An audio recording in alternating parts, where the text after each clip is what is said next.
हम एकदम apt topic discuss कर रहे हैं, से नो टू स्ट्रेस। तो सबसे पहले हम ये समझेंगे कि स्ट्रेस क्या है। आजकल स्ट्रेस आई थिंक सबसे हेविली यूज्ड वर्ड है। छोटे बच्चे से भी पूछो तो वो भी कहना शुरू कर देता है, भाई मुझे बहुत स्ट्रेस हो रहा है। मतलब ये बिल्कुल नॉर्मल सबके मुंह पर आ गया है कि भाई तो स्ट्रेस है क्या। अगर हम पूछें और समझने की कोशिश करें कि ये जो स्ट्रेस आज इतना बड़ा, मतलब इनफैक्ट डॉक्टर कहते हैं कि 80% जो डिजीजेस हमारी है वो साइकोसोमैटिक है। It is arising out of stress. हमारे जितने भी लाइफस्टाइल डिसऑर्डर्स है, they are all arising out of stress.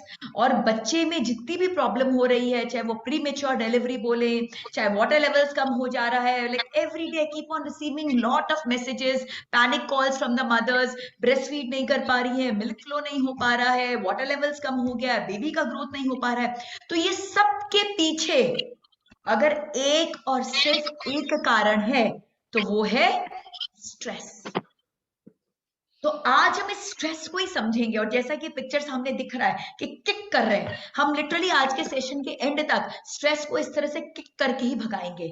This stress has to go out of our life. It is not required at all. तो stress क्या है? Anything that moves you from your state of bliss is stress. As simple as that. आपके सत्यचित आनंद की अवस्था से कोई भी चीज आपको अगर हटाती है, आपके सत्यचित आनंद में डिस्टरबेंस लेके आती है, आपके इंटरनल पीस, इंटरनल ब्लिस को डिस्टर्ब करती है, तो वो स्ट्रेस है। Plain and simple. और स्ट्रेस कुछ भी नहीं है, क्योंकि आपका जो मूल स्वरूप है वो सत्यचित आनंद का स्वरूप है। State of bliss is your natural state. तो कोई भी चीज जो आपको आपके नेचुरल स्टेट से आपको दूर कर रही है, आपको अपने आनंदमय कोश से अलग कर रही है, वो स्ट्रेस है। तो अभी स्ट्रेस क्या होता है? अब जैसा कि आप सामने ग्राफ देख पा रहे हैं, प्रेशर और परफॉर्मेंस।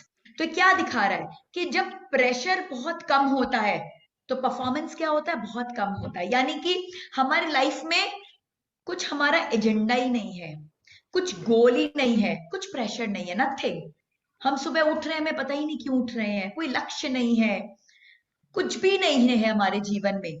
तो हमारा जीवन कैसा होगा? कैसा होगा हमारा जीवन? Will we enjoy that life?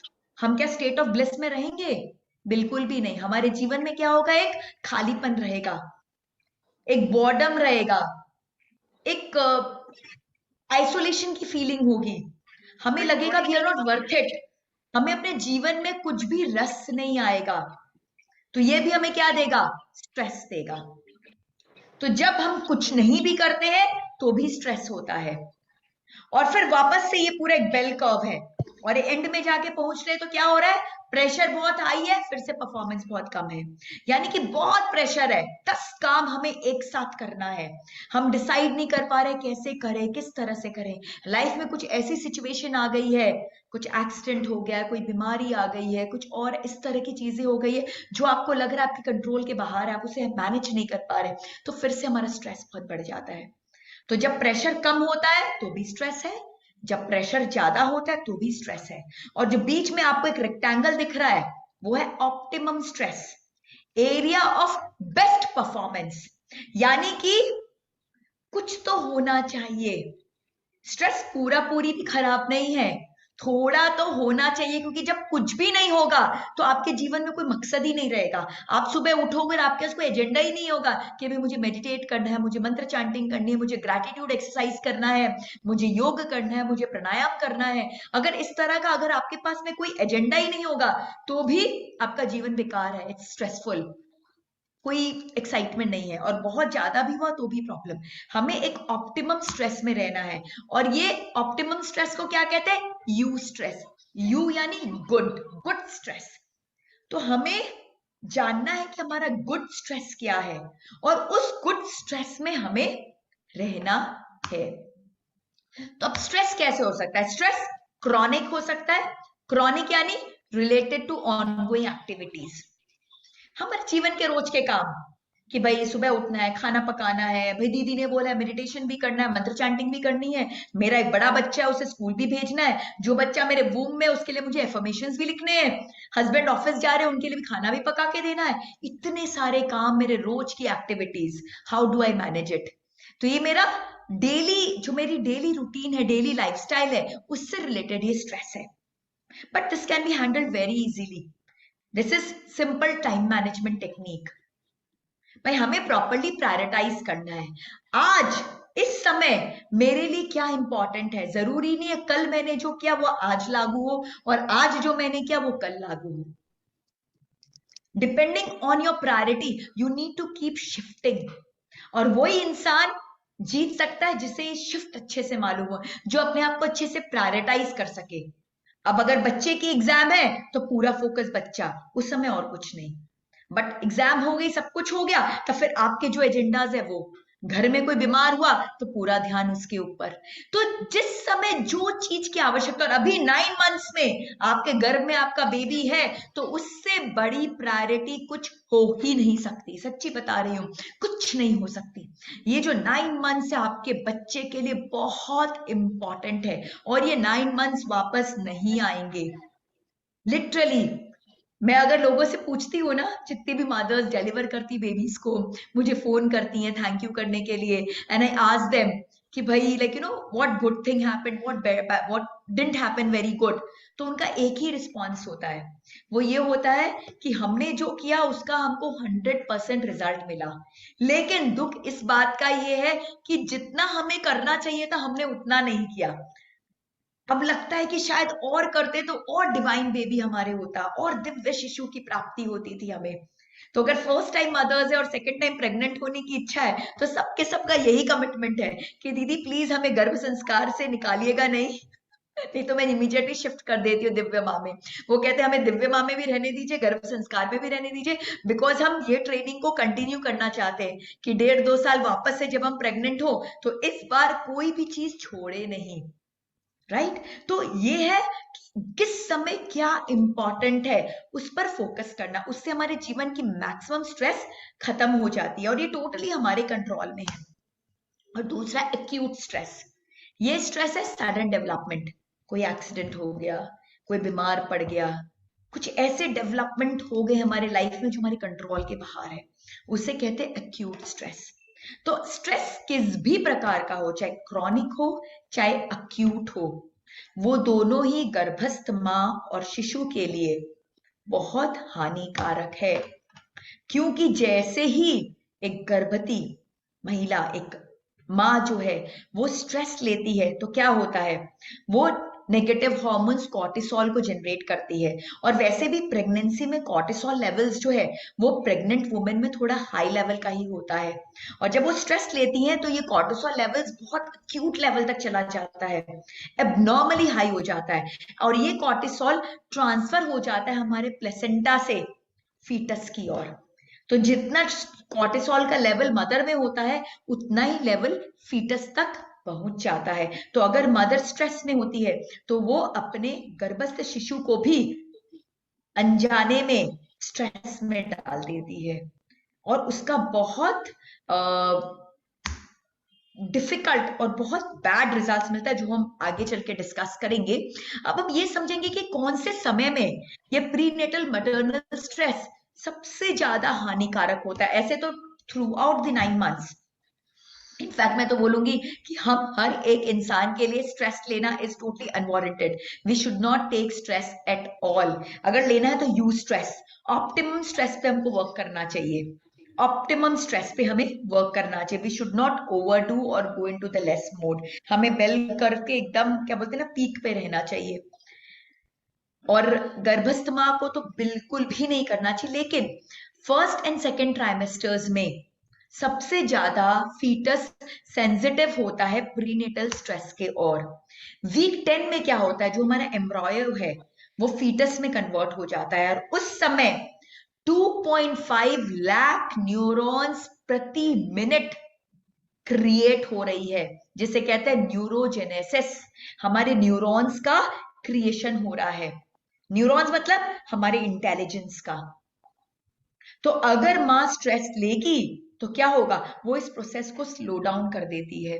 तो बेबी का जो ब्रेन है वो फुल्ली डेवलप नहीं हो पाता। जो हम सर्वगुण संपन्न दिव्य शिशु की बात कर रहे हैं वो अचीव नहीं कर पाते, क्योंकि वो न्यूरॉन्स ही डेवलप नहीं हो पाया है।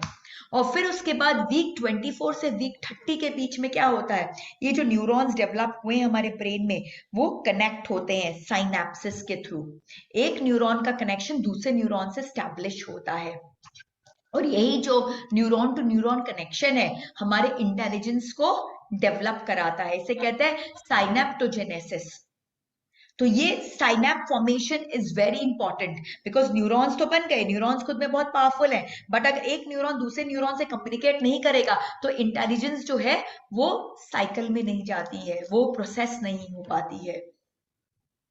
तो इसलिए बहुत इंपॉर्टेंट है कि साइनेप्सिस बने। इनफैक्ट अगर 24 टू 30 वीक के बीच जब ये साइनेप्सिस बन रहे हैं उस समय मदर अगर पूरा फोकस करके पूरा ध्यान करके इस प्रोसेस को और आगे बढ़ाए by doing lot of good activities like meditation, like pranayam, like all these things, और सबसे important एक state of bliss में अगर वो रहती है और ये प्रोसेस बहुत neural amazing neural connection establish होते हैं जो बच्चे को बहुत इंटेलिजेंट बना देते हैं। और ऑन द अदर हैंड अगर मदर नहीं केयर करती और स्ट्रेस लेती है तो साइनैप फॉर्मेशन जो है वो डिस्टर्ब हो जाते हैं।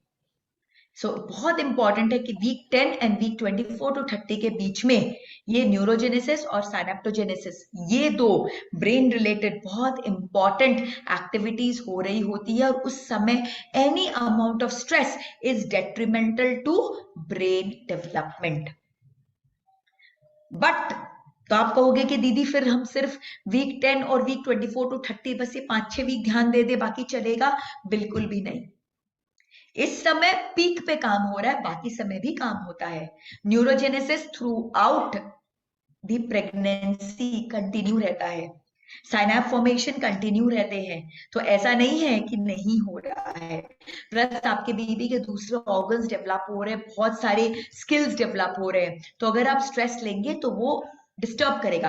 बट यस, ये जो पर्टिकुलर टाइम पीरियड है वीक 10 एंड वीक 24 टू 30, इस टाइम पे तो अगर आपने थोड़ा भी कॉर्टिसोल जनरेशन किया तो वो कॉर्टिसोल जो है वो बहुत बैड इम्पैक्ट करेगा।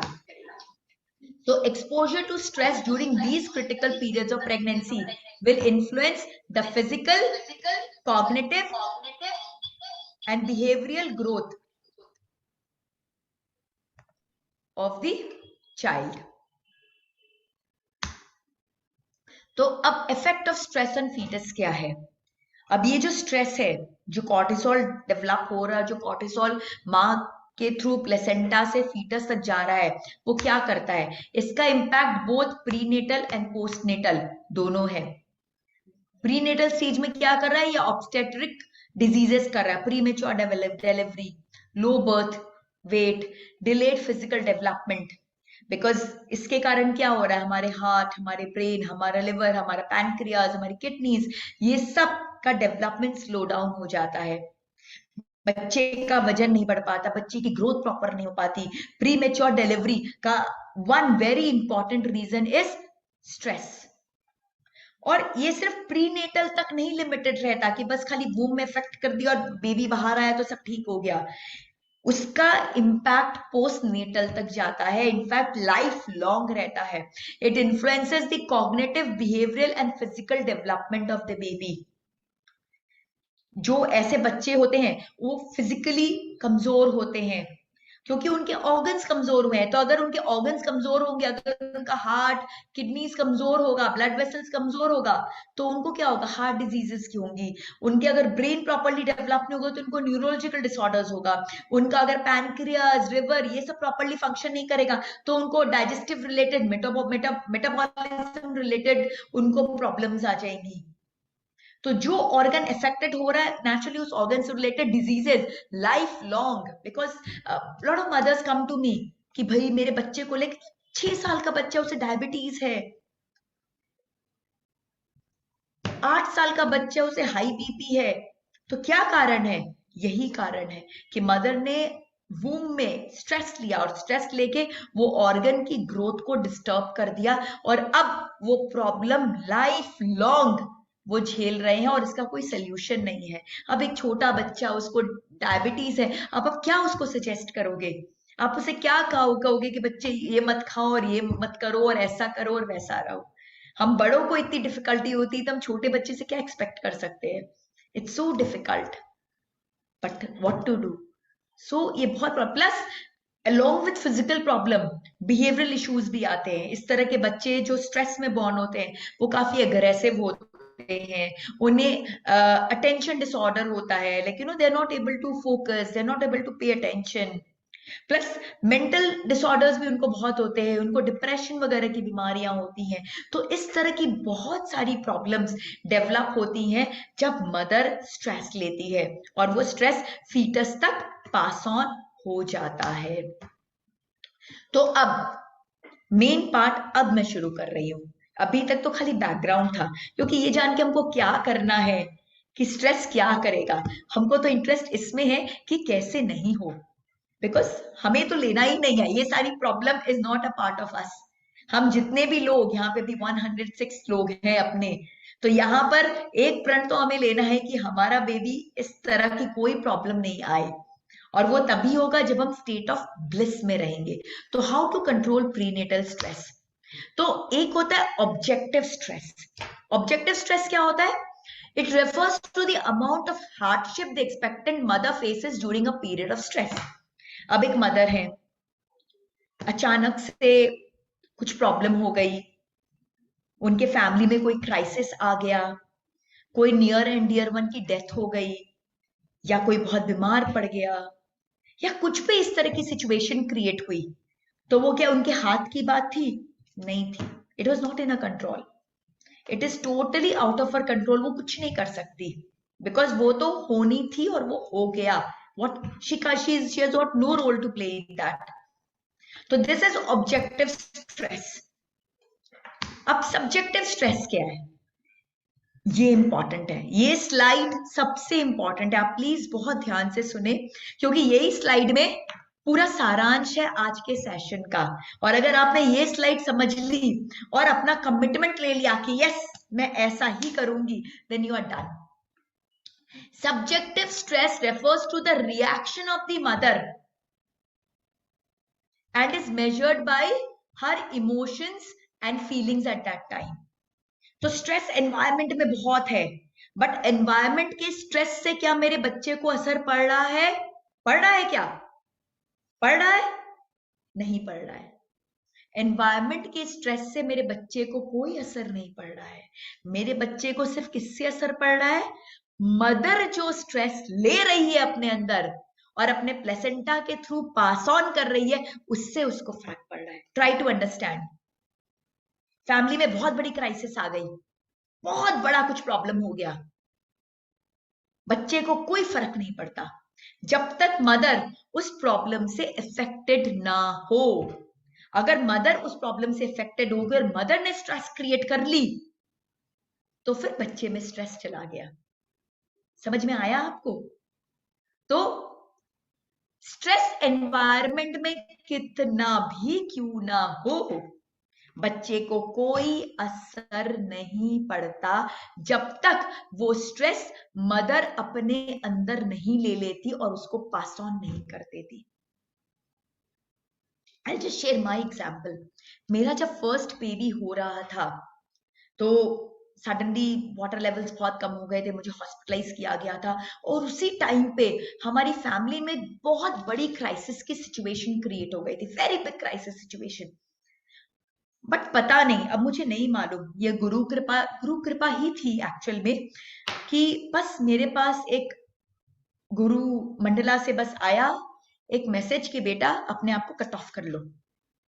तुम इस सिचुएशन में, तुम ऑलरेडी हॉस्पिटलाइज्ड हो, 7th मंथ चल रहा है, किसी तरह से 2 मंथ्स तुमको अपने बेबी का अच्छे से निकालना है, उसकी हेल्थ का ध्यान देना है, और इस सिचुएशन में तुम्हारा 0 कंट्रीब्यूशन है towards the crisis that is happening around you. You have no contribution to make. तो जब तुम वो चीज पे कोई कंट्रीब्यूट नहीं कर सकती, तो क्यों अपने आप को उसमें इन्वॉल्व कर रही हो? तब तुम दूसरा करो ना, जिसपे तुम्हारा फुल कंट्रोल है। और वो किस पर फुल कंट्रोल है? तुम्हारे फीटस पे, जो बच्चा तुम्हारे अंदर में है उस पर तुम्हारा फुल कंट्रोल है। सो तुमको अभी क्या करना चाहिए? तुम्हें पूरा फोकस अभी अपने बच्चे पे लाना चाहिए। भूल जाओ दुनिया में क्या चल रहा है। वो सब जब बेबी होगा, बाहर आएगा, उसके बाद अगर सिचुएशन परसिस्ट करेगी, तुम्हारा कुछ रोल होगा, you play your role. But right now you have got zero role. In fact if you try to play a role in that, तो क्या होगा? और उल्टा गड़बड़ी होगा, बिकॉज मेरी बेबी की हेल्थ डिस्टर्ब होगी, एक ऑलरेडी क्राइसिस आई हुई है, एक और क्राइसिस आ जाएगी, एंड सब कुछ गड़बड़ हो जाएगा। अब पता नहीं ये कहाँ से, ये बस एक आशीर्वाद स्वरूप ये एक मैसेज आया मुझे, एंड लिटरली मैंने अपने आप को बिल्कुल कट ऑफ कर लिया। मैंने फोन कॉल्स सारे लेने बंद कर दिए, क्योंकि अगर फोन कोई भी आता तो इसी के लिए आता था, अरे ऐसा हो गया, अब क्या होगा, वो क्या होगा, ब्ला ब्ला ब्ला ब्ला ब्ला। तो मैंने फोन कॉल्स लेने बिल्कुल बंद कर दिए। भगवान के दया से मैं उस समय हॉस्पिटल में थी, तो मैं घर के एनवायरमेंट से भी एकदम दूर थी। और दिन रात मैं सिर्फ और सिर्फ मंत्र चैंटिंग, मेडिटेशन, और सिर्फ अपना ध्यान अपने बच्चे पे, बस उसको हीलिंग एनर्जी भेजना, उसको हीलिंग एनर्जी भेजना, नॉन स्टॉप वो करती रहती थी। और मुझे हॉस्पिटल में एडमिट क्यों किया गया था? कि मेरी प्रीमेच्योर डिलीवरी होगी। तो डॉक्टर मुझे सुबह शाम सोनोग्राफी के लिए लेके जाते थे, कि थोड़ा भी लेवल ऊपर नीचे हुआ तो तुरंत डिलीवर करेंगे। बट हर बार लेके जाते थे, मैं प्रे करती थी, भगवान ध्यान रखना मेरा, लिटरली ठीक सब होता था और मुझे वापस लाया जाता था। 10 डेज ऐसा हुआ, फिर मुझे डिस्चार्ज कर दिया गया, और तब तक वो सिचुएशन भी मेरी वहां की बेटर हो गई। एंड लिटरली मेरी डॉक्टर ने कहा मुझे, दीज आर वर्ड्स, एंड वो इंडिया की बेस्ट गायनोकोलॉजिस्ट है, और ऑलमोस्ट 40 to 50 years का उनको वर्क एक्सपीरियंस है। उन्होंने मुझे कहा कि I don't know Sonal what you are doing, क्योंकि तुम जो कर रही हो बहुत अमेजिंग है। आज तक मेरे हिस्ट्री में ऐसा नहीं हुआ कि किसी का वाटर लेवल इतना कम हो गया हो कि हमने सोचा कि बस अब डिलीवर करेंगे, बट वाटर लेवल्स अब और बढ़ने लग गए हैं। मुझे नहीं मालूम, मैं उनको बताई कि वैसे मेडिटेशन करती हूँ, हीलिंग करती हूँ वगैरह। उन्हें बोला कि भाई मुझे नहीं मालूम तुम क्या कर रही हो, बट जो कर रही हो करती रहो, because this is working for us and this is going excellent. और बहुत अमेजिंग हो रहा, लिटरली मैंने पूरा अपना समय अच्छे से निकाल लिया, और 9th मंथ में मेरा बेबी हुआ। So what I mean to say is, मैंने अपनी जो स्टोरी है क्यों आपसे शेयर की, वो इसलिए शेयर की कि स्ट्रेस के कंडीशंस आपके अराउंड होंगे, और वो हम चेंज नहीं कर सकते, वो हम चेंज नहीं कर सकते। आपकी फैमिली में कुछ ऐसी सिचुएशन होंगी, आपके कोई रिलेशंस में होगा, बहुत कुछ होगा जो आपके अराउंड ये सारी सिचुएशन चल रही होगी। मेरे पास आते हैं फोन कॉल्स कि दीदी क्या करे, ऐसा हो रहा है, वैसा हो रहा है। मैं उनको सिर्फ एक बात बोलती हूँ, अभी सिर्फ और सिर्फ अपना ध्यान अपने बेबी पे लगाओ। भूल जाओ कौन क्या बोल रहा है, क्यों बोल रहा है, कैसा बोल रहा है, ये सब उसकी डिलीवरी के बाद करना। अभी कुछ नहीं, अभी तुम और तुम्हारा बेबी, उसके अलावा कोई एग्जिस्ट नहीं करता तुम्हारे लिए दुनिया में।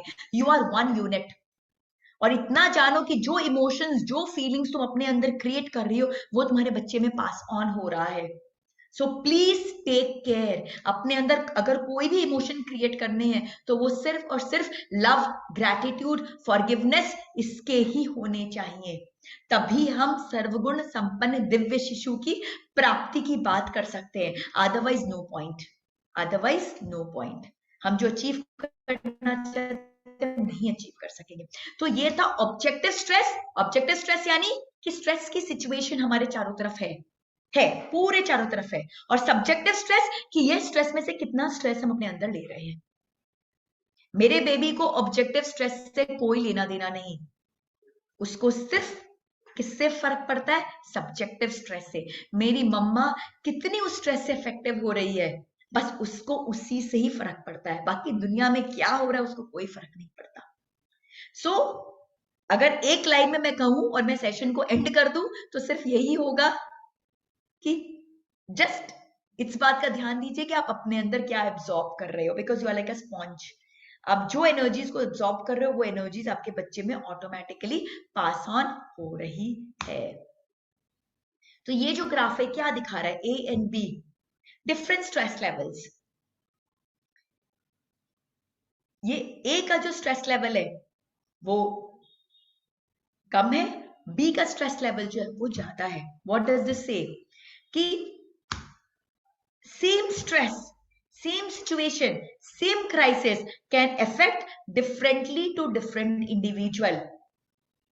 एक मदर ने उसको आराम से निकाल लिया, और दूसरी मदर इतनी स्ट्रेस्ड हो गई कि पूरा इफेक्ट जो है, पूरा इम्पैक्ट है वो बेबी के ऊपर में चला गया। So taking stress is totally your choice, your choice. मैं साफ बोल रही हूं, एंड ये तो मैंने खुद ने एक्सपीरियंस किया है, खुद ने एक्सपीरियंस किया है कि स्ट्रेस लेना totally out and out is your choice. आप स्ट्रेस लेना चाहते हो इसलिए आप स्ट्रेस ले रहे हो, और आप जैसे ही स्ट्रेस ले रहे हो वो आपके बेबी में पास ऑन हो रहा है। Event plus response is equal to outcome. Event दुनिया में एक समान के हैं। अब ये ग्लास अगर मैं आपको दिखाऊं और मैं कहूं क्या है, तो इवेंट एक ही है, लेकिन सबका रिस्पॉन्स क्या होगा? कोई कहेगा ये आधा भरा है, कोई कहेगा ये आधा खाली है, राइट? और जिसका रिस्पॉन्स आधा भरा का है उसका आउटकम क्या होगा? उसका आउटकम होगा पॉजिटिव, और जो आधा खाली बोलेगा उसका आउटकम क्या होगा? नेगेटिव। सो इवेंट वही है, लेकिन हमारा रिस्पॉन्स उस इवेंट के प्रति क्या है, वही हमारे आउटकम को डिसाइड कराता है, प्लेन एंड सिंपल। तो how to increase our emotional wellbeing, कि अब हम ऐसा अपना इंटरनल एनवायरनमेंट इस तरह का कैसे रखें कि एनवायरनमेंट में कुछ भी हो, ऑब्जेक्टिव स्ट्रेस चाहे जितना भी ज्यादा क्यों ना हो, हमारा सब्जेक्टिव स्ट्रेस बहुत लो लेवल का हो, हम ऑब्जेक्टिव स्ट्रेस से अफेक्टेड ही नहीं हो। तो हम कैसे अपने इमोशनल वेलबींग को बढ़ाएं? तो सबसे पहले जो सबसे इंपॉर्टेंट पॉइंट है वो है अनकंडीशनल लव। सारी प्रॉब्लम की जड़ क्या है? कंडीशनिंग, कंडीशंस, एक्सपेक्टेशन, कि भाई मैं तो, और प्रेगनेंसी में और ज्यादा हो जाती है, क्योंकि पता नहीं हम अपने आप को क्या समझने लग जाते हैं जब हम प्रेग्नेंट होते हैं। हम सोचते हैं अरे हम तो प्रेग्नेंट हैं तो हमारे लिए ऐसा होना चाहिए, वैसा होना चाहिए, सबने इस तरह से केयर करना चाहिए, सबने इस तरह से लाड करना चाहिए। हम बहुत सारे अपने लिए ना, बहुत सारे एक्सपेक्टेशन सेट कर लेते हैं। Do you think it is correct? Not at all. अगर आपको एक्सपेक्टेशन सेट करना तो खुद के साथ करो ना, करो ना खुद को लाड, खुद को प्यार, खुद के लिए बेस्ट बेस्ट करो ना। But why others? जिनको जो करना है वो वही करेंगे, और आप जैसे एक्सपेक्टेशन सेट करते हो सारी प्रॉब्लम वहीं से स्टार्ट हो जाती है। और प्रेगनेंसी में तो एक्सपेक्टेशंस के लेवल इतने हाई होते हैं कि वही प्रॉब्लम का सब जड़ हो जाता है। छोटी छोटी चीजें जो नॉर्मल लाइफ में कभी वैल्यू ही नहीं करती थी, प्रेगनेंसी में बहुत बहुत ज्यादा वैल्यूबल हो जाती है, राइट? उसका कारण भी है, हमारे हॉर्मोन्स भी बहुत फ्लक्चुएट करते हैं, तो नेचुरली छोटी छोटी चीजों से हम अफेक्टेड भी बहुत जल्दी हो जाते हैं। बट अगर आप अपने अंदर एक कमिटमेंट ले लो कि भाई कोई भी ऐसी चीज जो मेरे बेबी के अंदर प्रॉब्लम्स क्रिएट करेगी, उससे मुझे दूर रहना है, तो सारी प्रॉब्लम वहीं पे सॉल्व हो जाती है। आज मैं चाहूंगी आज ये सेशन में आप जितने भी मदर्स बैठे हो, सब एक कमिटमेंट ले लो कि मेरा सब्जेक्टिव स्ट्रेस 0 होगा। What ever be my objective stress, मेरा सब्जेक्टिव स्ट्रेस जो है वो बिल्कुल 0 होगा, निल, नेग्लिजिबल। मैं किसी भी हालत में कोई भी अनवारंटेड नेगेटिव चीज अपने अंदर जाने नहीं दूंगी।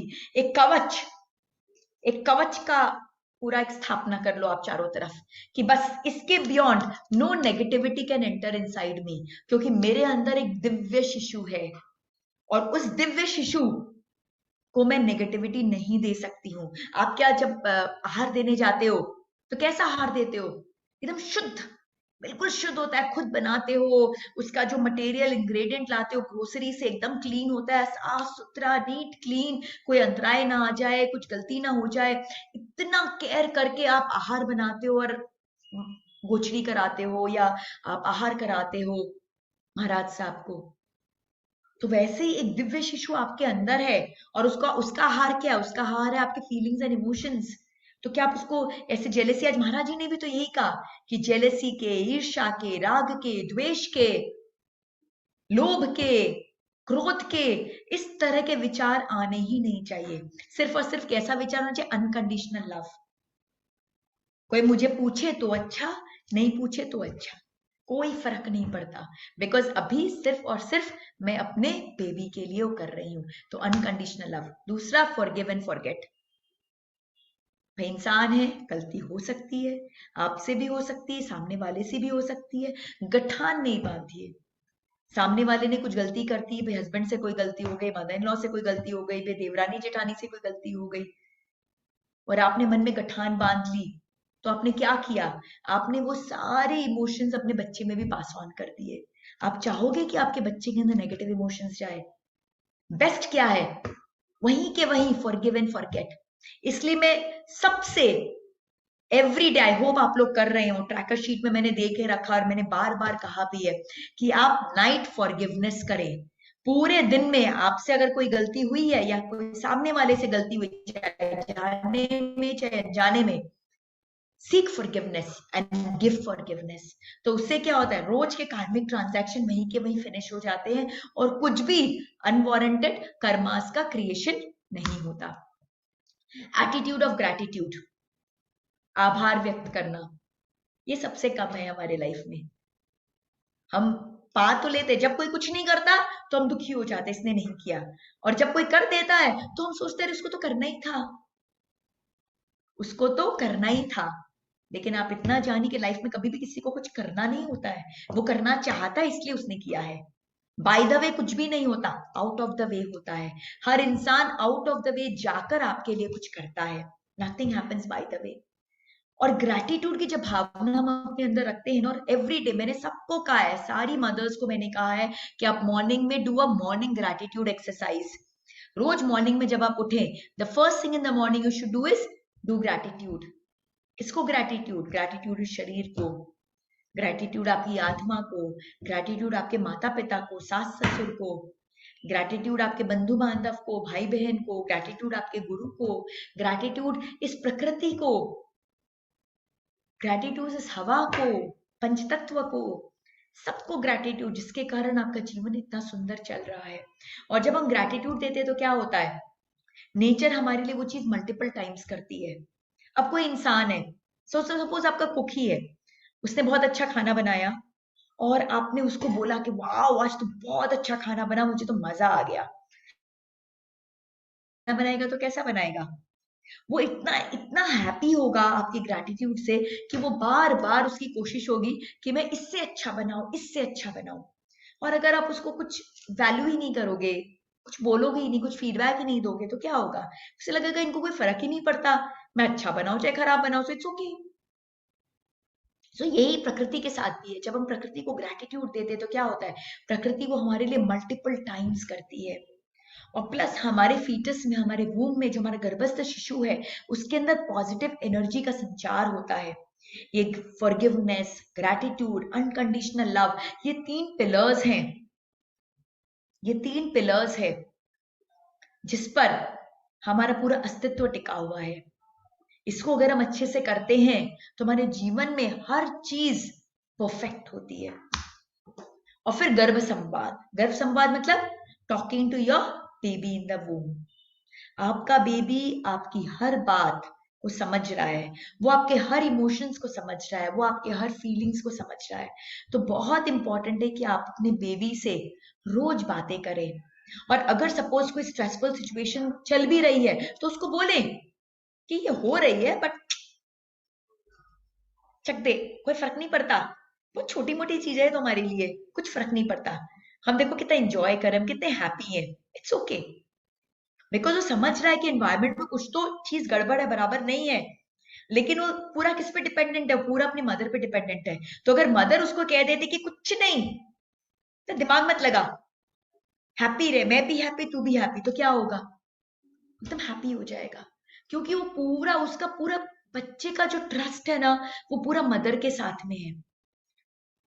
बच्चा अपनी मदर से एकदम कनेक्टेड है, उनके हर इमोशन, हर फीलिंग, हर चीज के साथ कनेक्टेड है, हर सांस के साथ कनेक्टेड है, हर एक अन्न मुंह में ले रहे हैं, हर एक ड्रॉप ऑफ वाटर जो आप ले रहे हैं, जो चीज ले रहे हैं, हर चीज से आपका बच्चा आपके साथ कनेक्टेड है। तो आप जो उसको बोलोगे वो वही उसको पत्थर की लकीर समझेगा। तो एनवायरनमेंट में जितनी भी स्ट्रेस क्यों ना हो, अगर आप अपने बच्चे को कहते हो कि सब कुछ परफेक्ट है, तो वो मानेगा कि सब कुछ परफेक्ट है। और अगर एनवायरनमेंट में कोई भी स्ट्रेस नहीं हो, बट आपको आदत ही हो गई है स्ट्रेस लेने की, अरे इसने मुझे ऐसा नहीं बोला, इसने मुझे टाइम पे खाना नहीं दिया, इसने मुझे ज्यादा ढंग से बात नहीं की, आप झूठ मूठ के अगर स्ट्रेस लेते रहोगे तो वो क्या सोचेगा कि अरे बाप रे बहुत प्रॉब्लम है हर तरफ। तो आपको अपने बेबी के साथ गर्भ संवाद करना है और उसको हर समय ये एक पॉजिटिव वैल्यूज देने हैं, पॉजिटिव एनवायरनमेंट देना है, पॉजिटिविटी एकदम बिल्कुल बोलते हैं ना, एकदम उसके अंदर इंजेक्ट कर देनी है। घर वालों के बारे में बताना है, दादा दादी सबके बारे में आप बताइए और सबकी स्ट्रेंथ देखिए। जैसा मैंने बताया ये ग्लास आधा भरा आधा खाली है, तो उनकी जो दादी जी हैं उनमें बहुत सारी अच्छी क्वालिटीज भी हैं, कुछ कुछ उतनी अच्छी भी नहीं होंगी। वो तो हम सब में, मेरे में भी वैसा ही है, हम सब थोड़ी ना परफेक्ट है। तो लेकिन आपका क्या पर्पस है, आपका ये काम है आप खाली अच्छी अच्छी चीजें उसे बताओ, क्योंकि हमको उसके अंदर पॉजिटिविटी भरनी है। तो आपके घर के जितने भी फैमिली मेंबर्स हैं सबके बारे में अच्छी अच्छी बातें बताओ, उनके रिश्ते के बारे में बताओ, और उससे अच्छे अच्छे जो भी आप जैसी क्वालिटी डालना, जैसे जीजाबाई थी, जीजाबाई शिवाजी महाराज की माँ थी। तो जब शिवाजी महाराज उनके गर्भ में आए तो उन्होंने प्रण लिया कि मैं वीर पुत्र की मां बनूंगी। और पूरे टाइम जब वूम में, जब गर्भ में शिवाजी महाराज थे, तो जीजाबाई उनको सिर्फ और सिर्फ इस तरह के वीर लोगों की कहानियां सुनाती रहती थी और इस तरह के पूरा वीरता का संचार किया था। वैसी रानी मदलसा, उन्होंने भी वही किया था। जब उनके गर्भ में उनका बच्चा आया तो उन्होंने क्या किया, पहले जब उनके बच्चे आए तो उनको ये बात की क्लैरिटी थी कि ये बच्चे जो है ये योगी हैं। तो उन्होंने बहुत योगी टाइप का एक जीवन, रहन सहन रखा, बिल्कुल सात्विक जीवन। फिर उसके बाद जब उनका फिर बच्चा आया, तब उनको पता था कि ये जो है ये इस राजा बनने वाला है। तो उन्होंने तब क्या किया, तब उन्होंने अस्त्र शस्त्र चलाना सीखा। वो बैठती थी राजा के साथ में दरबार में, पूरा उन्होंने सारा सिस्टम सीखा कि भाई किस तरह से न्याय किया जाता है, किस तरह से क्या होता है, पूरे जो राजनीति के जो गुण धर्म है उन्होंने सारे 9 महीने में सीखा। और जो पुत्र की प्राप्ति हुई वो महान राजा हुए। वैसे ही अभिमन्यु के बारे में हम जानते हैं कि अभिमन्यु ने कैसे चक्रव्यूह में घुसना सीखा। अनफॉर्चुनेटली निकलना नहीं सीख पाए, क्योंकि रानी सुभद्रा ने, वो सो गई और उन्होंने आगे का सुना नहीं। शायद वो सुनती तो महाभारत कुछ और होता था। तो गर्भ संवाद जो है बहुत इंपॉर्टेंट है, क्योंकि एक माँ जो बच्चे से जो वार्तालाप करती है उससे एक बॉन्ड स्टैब्लिश होता है, और बच्चा उस माँ की एक एक बात को एक मंत्र समान लेता है, पत्थर की लकीर होती है। फिर लिसनिंग टू गर्भ संस्कार म्यूजिक। गर्भ संस्कार म्यूजिक क्या है, एक सॉफ्ट मेलोडियस म्यूजिक। हमने उसके लिंक्स भी शेयर किए अपने ग्रुप में। तो और मैंने ट्रैकर शीट में भी देके रखा है कि please listen to it every day for some time at least. क्यों, क्योंकि ये म्यूजिक जो है, वो म्यूजिक क्या करता है, म्यूजिक हमारे ब्रेन पे इम्पैक्ट क्रिएट करता है। ये सब साइंटिफिकली रिसर्च्ड है। जब हम रॉक म्यूजिक सुनते हैं डूम डूम डूम डूम, तो क्या होता है, हमारा ब्रेन बिल्कुल डिस्टर्ब हो जाता है और वो बीटा मोड में चला जाता है। हमारे ब्रेन में अलग अलग मोड्स है, अल्फा बीटा। तो alpha is the meditative mode and beta is the busy mode, एकदम क्योटिक मोड। तो जब हम रॉक म्यूजिक सुनते हैं तो हम बीटा मोड में चले जाते हैं। और वैसे ही जब ये सॉफ्ट इस तरह के गर्भ संस्कार के म्यूजिक सुनते हैं, मंत्र जो सॉफ्ट मंत्र हैं उनको अगर हम बहुत मधुर आवाज में हम जब सुनते हैं नॉन स्टॉप, में तो सजेस्ट करती हूँ रात में एक सॉफ्ट आप अपने रूम में चला के ही सो जाओ। रात भर आपके अंदर में ये मंत्र जाने चाहिए, आपके कान में म्यूजिक जाना चाहिए आपके कान में, क्योंकि ये आपके बच्चे के न्यूरल नेटवर्क पर इम्पैक्ट क्रिएट करता है, न्यूरॉन्स के फॉर्मेशन पे इम्पैक्ट क्रिएट करता है, क्योंकि ये म्यूजिक आपके ब्रेन को अल्फा मोड में लेके चला जा रहा है। अल्फा मोड में जैसे आपका ब्रेन जाता है वो और एक्टिवेटेड हो जाता है, वो और बेटर फंक्शन करने लग जाता है। So should listen to these kind of music, मंत्र को सुनना चाहिए, ऐसे गर्भ संस्कार म्यूजिक को सुनना चाहिए। और फिर engage in creative activities. So what are these creative activities, क्या होता है क्रिएटिव एक्टिविटीज में, अगेन क्रिएटिव एक्टिविटीज में हमारा ब्रेन जो होता है वो फंक्शन करने लग जाता है। और हम सबका कुछ ना कुछ फेवरेट क्रिएटिव एक्टिविटी है, किसी को ड्राइंग है, किसी को पेंटिंग है, किसी को डांसिंग है, किसी को सिंगिंग है, किसी को कुकिंग है, अलग अलग चीजें हैं, हम सबके अपने अपने शौक की। और जब हम ये क्रिएटिव एक्टिविटी करते हैं तो क्या होता है, हम एक बिल्कुल एक टाइमलेसनेस की स्टेट में चले जाते हैं, हम एक मेडिटेटिव स्टेट में चले जाते हैं। हम जब अपने पसंद का कोई भी सात्विक कार्य करते हैं, जैसे मुझे बहुत शौक है पढ़ने का, ज्ञान प्राप्त करने का, रीडिंग करने का, पूरी पूरी रात बीत जाती है मैं पढ़ती रही तो मुझे रियलाइज ही नहीं होता कब मॉर्निंग हो गया। और वही अगर कोई और पढ़े तो उसको लगेगा ओ माय गॉड ये तो कितना टफ है, कितना बोरिंग है, कितना निरस है, फिलोसॉफिकल है, बट मुझे बहुत अच्छा लगता है। वही किसी और को म्यूजिक का बड़ा शौक है। तो सबके अपने अपने इंटरेस्ट है। तो आप जब अपने इंटरेस्ट की चीजों को करते हो, अपने पसंद की क्रिएटिव एक्टिविटी को करते हो, तो क्या होता है, आप एक मेडिटेशन में, वो आपका साक्षात मेडिटेशन का काम करता है। और वो मेडिटेशन जो आपको अल्फा मोड में लेके जाता है, अगेन उस समय आपके बेबी का ग्रोथ जो है वो बहुत अच्छा होता है। ब्रेन जिम, ये भी मैंने अपने ट्रैकर शीट में देके रखा है कि ब्रेन जिम करें। ब्रेन जिम में क्या है कि हम अपने हैंड और ब्रेन को कोऑर्डिनेट करते हैं। हम डिफरेंट डिफरेंट एक्सरसाइजेस करते हैं, इस तरह से, जैसे हाथ से अलग अलग पार्ट को टच करते हैं, फटाफट अपने फिंगर से कुछ कुछ करते हैं। बस इससे क्या होता है, हमारे जो न्यूरल साइनेप्सेस जो बने हैं वो फटाफट फटाफट फटाफट वो क्या होता है, एक्टिवेट होते हैं। हम उनको क्या करते हैं, उनको जागृत करते हैं। तो उससे हमारा जो ब्रेन फॉर्मेशन है, जो हमारा न्यूरॉन्स का फॉर्मेशन, जो साइनेप्सिस का फॉर्मेशन है, वो बहुत अच्छा होता है और वो स्ट्रेंथन होता जाता है।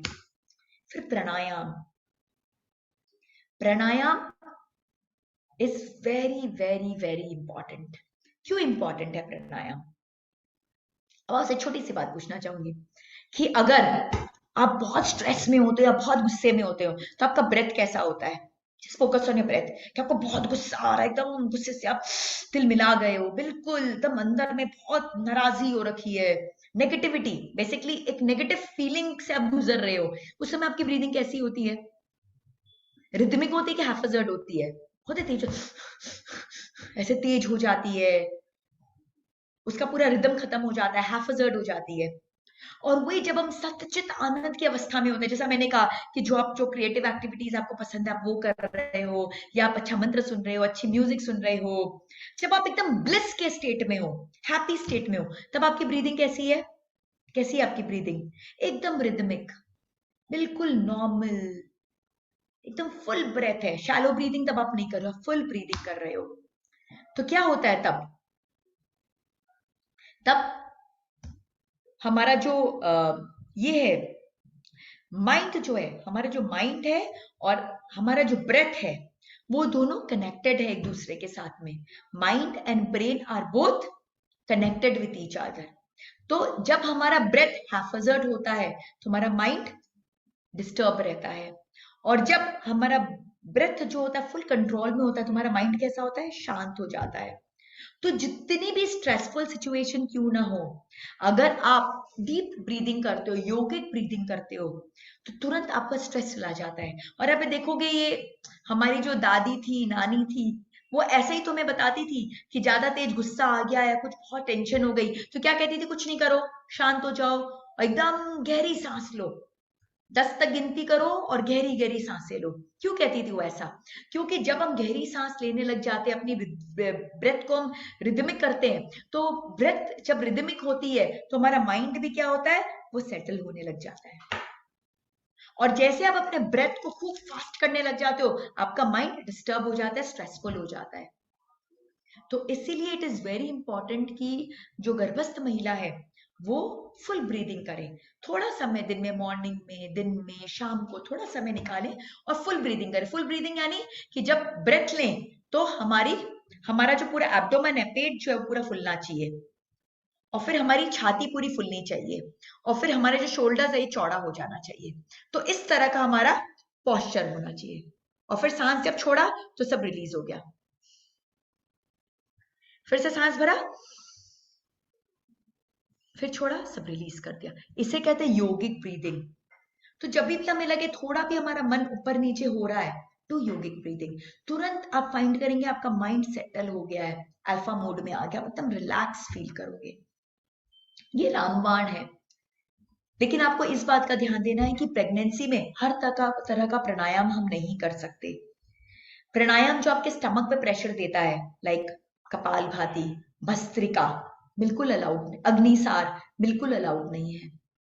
कुंभक, ब्रेथ को होल्ड पे करना, बिल्कुल अलाउड नहीं है। बंध लगाना बिल्कुल भी अलाउड नहीं है। आप बहुत सिंपल बेसिक प्राणायाम सिर्फ कर सकते हो।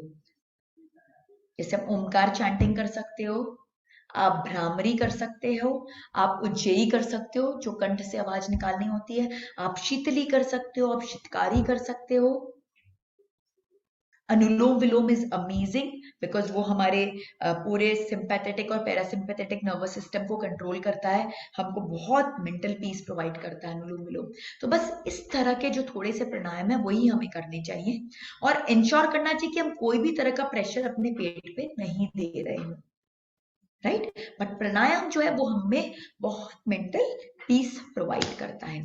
फिर मंत्र चैंटिंग एंड मेडिटेशन। मंत्र क्या है? मंत्र बीजाक्षरों का समूह है और ये बीजाक्षर कहाँ है? बीजाक्षर हमारे साक्षात चक्रों में है।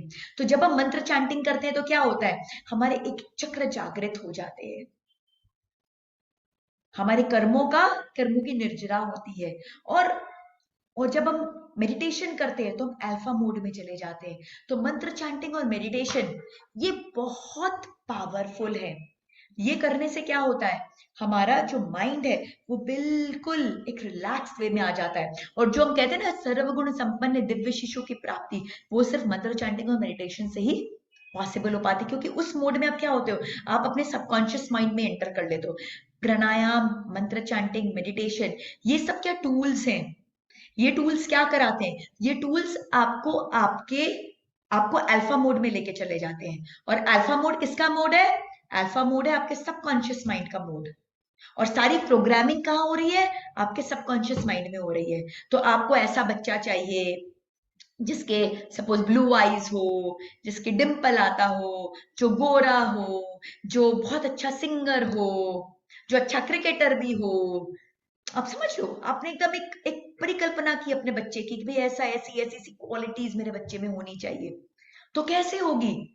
वो उस तरह का न्यूरल पाथवे आपके बच्चे के अंदर क्रिएट होना होगा, वैसे न्यूरॉन्स बनने होंगे और वो न्यूरॉन्स के वो साइनेप्सेस बनने होंगे और वो साइनेप्सेस बार बार ट्रैवर्स कर करके आपको उसको स्ट्रेंथन करना होगा ताकि वो इंटेलिजेंस उसके अंदर में डेवलप हो जाए। It's a very scientific process, कोई मैजिक नहीं है।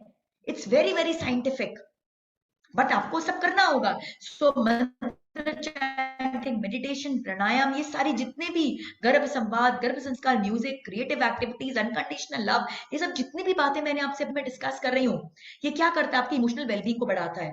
इमोशनल वेलबींग जब बढ़ती है तो क्या होता है? आप अपने अल्फा मोड में जाते हो। Alpha mode is the mode of your subconscious mind. तो सबकॉन्शियस माइंड के अंदर में जाके आप क्या करते हो? आप उस माइंड की प्रोग्रामिंग करते हो। तो बेसिकली आप अपने बच्चे की माइंड की प्रोग्रामिंग कर रहे हो, उसमें अंदर बहुत सारी क्वालिटीज को आप डेवलप कर रहे हो। So this is no magic, this is pure science. और मैंने अपने पीएचडी की थीसिस में ये सारे साइंटिफिक जर्नल से और न्यूज़पेपर आर्टिकल से सब मैंने कोट किया है कि कैसे ये सब चीज हो रहा है, कैसे बच्चे गर्भ में वर्ड्स सीख रहे हैं, कैसे वो गर्भ में ये सारी चीजों को सीख रहे हैं। और वहीं अगर स्ट्रेसफुल एनवायरनमेंट क्रिएट हो रहा है तो उसका कैसा एडवर्स इफेक्ट उन पर हो रहा है।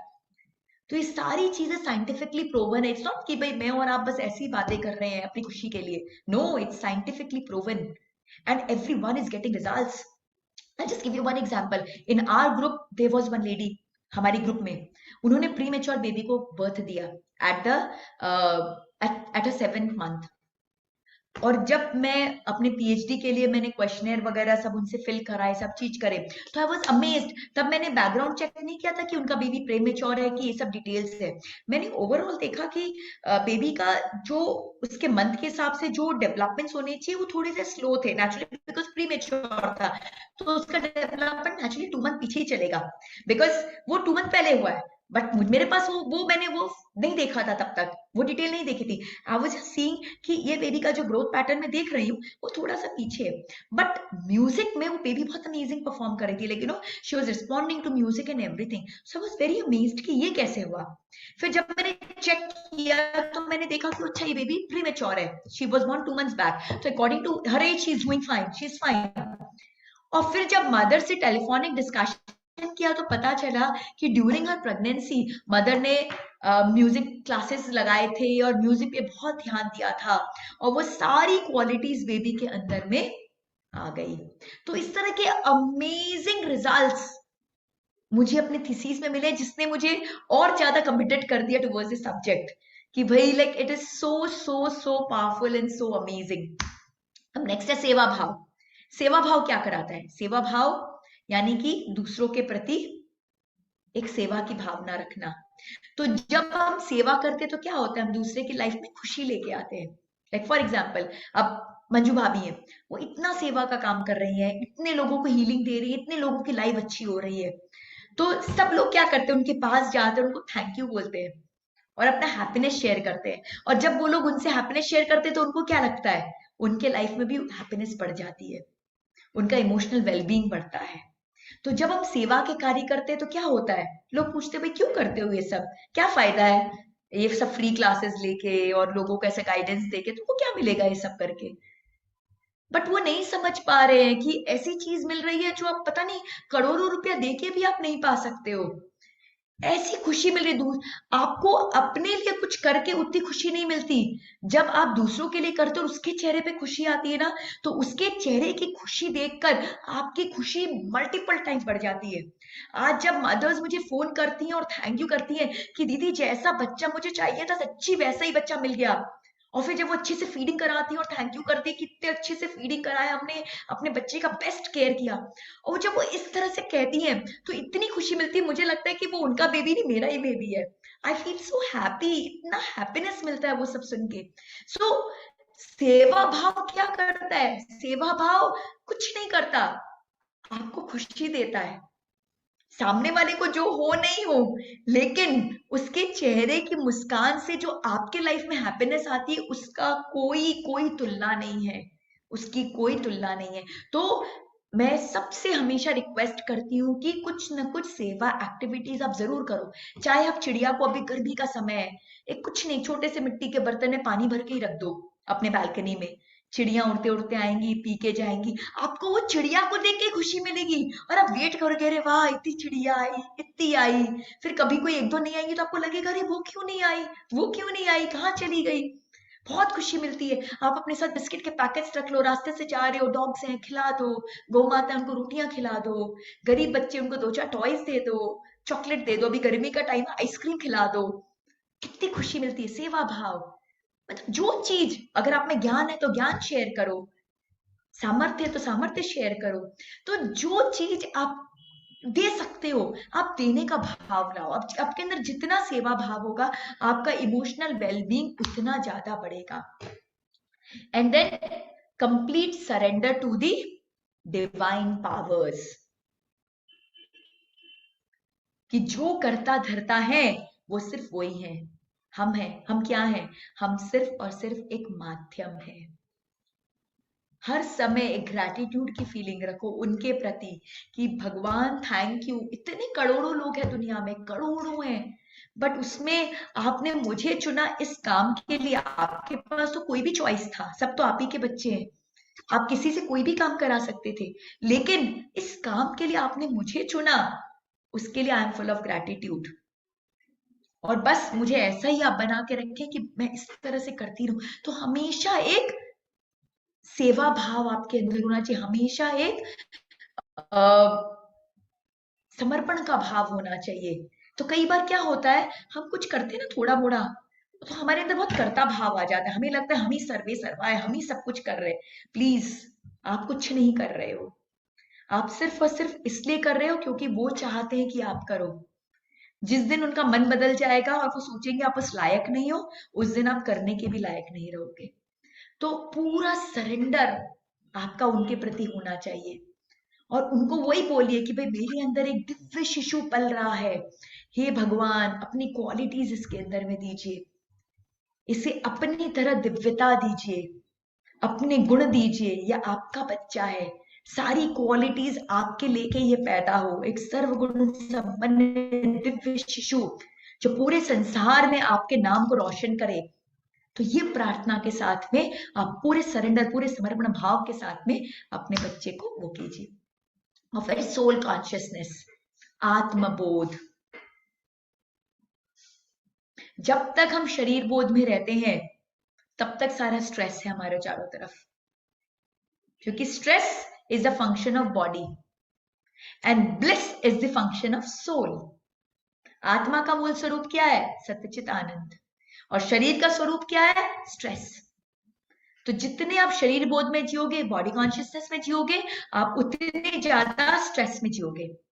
और आप जितने आत्मबोध में जियोगे, आप उतने ज्यादा स्टेट ऑफ ब्लिस में रहोगे। तो ये जो 9 महीने हैं, आपके अंदर एक दिव्य शिशु पल रहा है। आप एक दिव्य शिशु की मां हैं और ये आपका धर्म है। ये कोई चॉइस से नहीं है।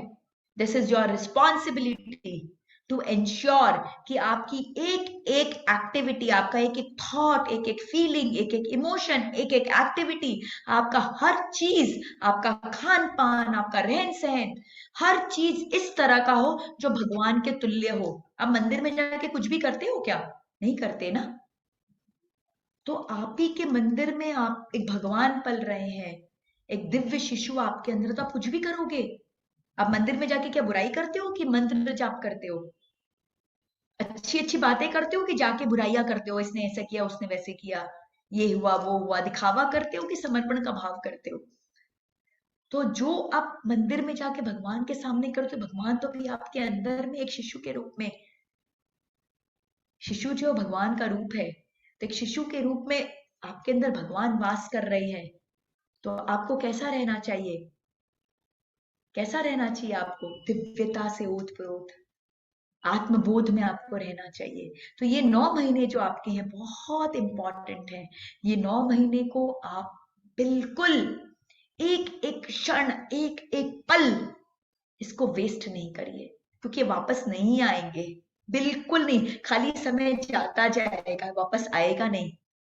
तो बहुत जरूरी है कि आप इसको प्रॉपरली यूज करें। ये हमने कर लिया। जैसा कि मैंने बताया कि नारी शुद्धि, उज्जयी, शीतली, शितकारी, ये सब हमारे लिए, और ब्राह्मरी, ये सब हमारे लिए बहुत इंपॉर्टेंट है। अब अगर मैं एकदम संक्षेप में अगर कहूं तो 4 चीजें आपको करनी है। पहला, सेवा। सेवा भाव रखिए अपने परिवार के प्रति, आसपास के लोगों के प्रति, इस पूरे मानव जगत के प्रति एक सेवा भाव। संकीर्तन, हमेशा भगवान के प्रति समर्पित रहिए, क्योंकि आपके अंदर ही भगवान का वास है अभी। तो बिल्कुल उसी एनर्जी में हमेशा रहिए। स्वाध्याय, स्वाध्याय यानी स्वयं का अध्ययन। तो अध्ययन करके आपको क्या करना है? ज्ञान प्राप्त करना है, और फिर उस ज्ञान को अपने चरित्र में उतारना है, स्वयं पर उतारना है। क्योंकि हम जितना स्वाध्याय करेंगे, हम जितना उस ज्ञान को अपने अंदर इंटरनलाइज करेंगे, लेके जाएंगे, क्या होगा? उतना ही ज्यादा हम आत्मबोध में जिएंगे, और हम जितना आत्मबोध में रहेंगे, हम उतना स्टेट ऑफ ब्लिस में रहेंगे। हमारा आज का टॉपिक क्या है? से नो टू स्ट्रेस। तो स्ट्रेस से हम दूर कब होंगे? जब हम शरीर बोध से आत्मबोध की ओर जाएंगे, तभी हम स्ट्रेस से दूर होंगे। हम जितने शरीर बोध में रहेंगे, उतना मेरा तेरा होगा, उतना स्ट्रेस होगा। जितना आत्मबोध में रहेंगे, हम उस डिवाइन एनर्जी में रहेंगे, उतने स्टेट ऑफ ब्लिस में रहेंगे। और फाइनली साधना, आपका मंत्रोच्चारण, आपका मेडिटेशन, प्राणायाम, अपने आप को साधना है, अपने सारी शक्तियों को और एक्टिवेट करना है। तो आपकी दिनचर्या कैसी होनी चाहिए? बिल्कुल ब्लिस से भरी, सत्यचित आनंद से भरी। तो मॉर्निंग का समय क्या चीज का होना चाहिए? देव कर्म का। तो इसलिए मैंने पूरा आपको ट्रैकर शीट देके रखा है। तो मॉर्निंग में आपको क्या क्या करना है? ग्रैटिट्यूड एक्सरसाइज करनी है, योग करना है, प्राणायाम करना है, फिर आपको मंत्र चैंटिंग करना है, मेडिटेशन करना है। ये सारी चीजें आपको करनी है मॉर्निंग में। दिन का समय क्या चीज के लिए? सकाम कर्म के लिए। आपकी जो नेचुरली अब आपका लाइफ है, आप कहीं पे जॉब कर रहे हो, कुछ कर रहे हो, तो उसके लिए आपको जो काम करना है वो आपको करना है। नाइट का समय शांति कर्म है, परिवार के साथ समय बिताना है, उनको अनकंडीशनल लव देना है, उनके साथ एनर्जीज एक्सचेंज करनी है, लव की एनर्जी। और सबसे इंपॉर्टेंट जो मैंने कहा है कि रात में हमें क्या करना है? नाइट फॉरगिवनेस एक्सरसाइज बहुत जरूरी। दिन भर में जो भी आदान प्रदान हुआ, कार्मिक एक्सचेंज पे, वो सबको हमको नाइट में क्लोज करके सोने जाना है। वो आपके लिए भी अच्छा और आपकी बेबी के लिए भी अच्छा, राइट? तो इसी के साथ आज का हमारा सेशन यहीं पे मैं पूर्ण विराम करती हूँ। लेकिन बस यही कहना चाहूंगी कि स्ट्रेस जो है वो एनवायरनमेंट में है, आपके बेबी को उससे कोई फर्क नहीं पड़ रहा। फर्क तभी पड़ रहा है जब उस स्ट्रेस को आप अपने अंदर लेते हो। तो एज अ मदर, मैं आज आप सबसे एक ही प्रण लेना चाहूंगी। I want all of you to take one commitment कि मैं कुछ भी हो जाए, मैं कोई भी negative emotion, negative feeling, negative चीजों को अपने अंदर नहीं लेके जाऊंगी, क्योंकि मेरे अंदर एक दिव्य शिशु पल रहा है और उसको मैं सिर्फ और सिर्फ पॉजिटिविटी ही दूंगी, सिर्फ और सिर्फ ब्लिस ही दूंगी, सिर्फ और सिर्फ सतचित आनंद ही दूंगी, और उसके अलावा और कुछ नहीं दूंगी। It's only thing which I can do and I have to do. ये आपके पास कोई चॉइस नहीं है, ये आपको करना ही है। You have no choice. Okay, तो बस इसी के साथ ऑल द बेस्ट। और मैं चाहूंगी कि आप सभी मदर्स, मुझे कई बार मदर बोलती है मेरा बेबी है वो पोजीशन नहीं दिया, पानी कम हो गया, ऐसा हो गया, वैसा हो गया। मैंने कुछ नहीं, अपने बेबी से बात करो, उसको बोलो, उसको बोलो कि बेबी अब आपका समय आ गया है पोजीशन लेने का, हेड डाउन कर लो। तो हेड डाउन करेगा वो, मैं बता रही हूँ हेड डाउन करेगा। It is magic but it works. Tell your baby, tell your baby कि भाई जितना भी वाटर है एकदम परफेक्ट है आपके लिए, स्विम करो उसमें, एंजॉय करो, हैप्पी हो, और मैं आपके लिए बहुत टेस्टी टेस्टी खाना खा रही हूँ, सारा का सारा खाने का न्यूट्रिशन लो। कैसे नहीं लेगा आपका बेबी? जरूर लेगा, जरूर लेगा, जरूर लेगा। तो मत डरो। इतनी सारी मदर्स है बहुत डर जाती हैं, मेरे बेबी का ग्रोथ कम हो गया है, वो वाटर लेवल्स कम हो गए हैं, ब्लड सर्कुलेशन नहीं हो रहा है, वो फूड नहीं जा रहा है, वेट नहीं बढ़ रहा है, उसका पोजीशन नहीं आ रहा है, या उसका पोजीशन नीचे हो गया, या उसने करेक्ट पोजीशन नहीं ली है। इतनी सारी चीजें, कुछ नहीं करिए। बोले दीदी बताइए क्या करे क्या करे? मैंने कुछ नहीं करो, अपने बेबी को बोलो, एफर्मेशंस दो उसको, विजुअलाइजेशन करो, सोचो कि वो ऐसा कर रहा है, उसको बोलो ऐसा करना है। वो अपनी मम्मी की बात जरूर मानेगा, मानेगा ही मानेगा, क्योंकि अभी आप उसकी भगवान हो। You are God to him. वो पूरा दुनिया आप ही के थ्रू जान रहा है, वो आप ही की बात सुनता है। आप जैसा बोलोगे वो करेगा ही करेगा। लेकिन अब ब्लिस के साथ बोलोगे तो समझेगा, स्ट्रेस के साथ बोलोगे तो क्या होगा? वो घबरा जाएगा, वो घबरा जाएगा। तो आपको क्या करना है? उसको सिर्फ ब्लिस देना है, पॉजिटिव पॉजिटिव पॉजिटिव पॉजिटिव। फिर जैसा कि मेरी डॉक्टर ने कहा ना, सोनल पता नहीं तू क्या कर रही है, करती रहे, मेरे फेवर में है। वैसे मैं बोलती हूँ यहाँ पे जितने आप सबके डॉक्टर यही बोलेंगे, पता नहीं क्या करते हैं तुम लोग, लेकिन जो कर रहे हो सुपर डुपर कर रहे हो, करते रहो। मेरे को इस बात की गारंटी है, सबके डॉक्टर्स यही बोलेंगे, क्योंकि सब मैजिक करेंगे। क्योंकि मैजिक क्या है? मैजिक आपके इमोशंस है, मैजिक आपकी फीलिंग्स है, मैजिक आपकी भावनाएं हैं, और कोई मैजिक नहीं है, मैजिक यही है। ओके, तो बस इसके साथ आज का सेशन यहीं पे एंड करती हूँ।